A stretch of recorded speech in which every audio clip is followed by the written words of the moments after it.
Please tell me best way to get closer to Allah. Or brother, please give me your contact number. I want to discuss a lot of my life problems with you. May Allah make your problems easy, brother. Every one of us goes through problems. I pray that Allah makes it easy for you and everyone else that's here and that's watching their problems as well. There's a really good video we did a long time ago called 7 Tips to Get Closer to Allah. So if you haven't already seen that, I would definitely recommend that you watch that. 7 Tips to Get Closer to Allah. Search Muslim Mastery with it, and that will be really, really good. One of the advice that I would give you when it comes to Islam and general practice, if you want to get close to Allah, is take action. Take action and do. So what I'm thinking, I remember that when I first started practicing, there were many haram things, wrong things I was doing in my life, right?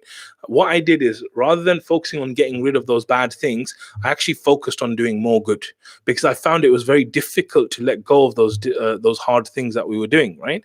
And so what I did is I just focused on doing more good. So I'm like, okay, I'm doing a sin, but I might not be able to stop the sin. But what I can control is doing more good. So do more good, do more good, do more good. And what you find is it starts to balance. After a while, you're doing so much good that the bad things start to drop. And that's exactly what happened with me. I just increased my good and the bad started to drop. So like I said to you, if you want to get closer to Allah, then try and do more good things. Good things could be anything. It could be fasting if you love fasting. It could be reading more Quran. It could be doing more adhkar. It could be making dua. Like you got problems, make dua to Allah. Make dua constantly. Get clear on what you want from Allah. Make dua, make dua, make dua, make dua, make dua, make dua. Just keep going, keep going, keep going, keep going, right?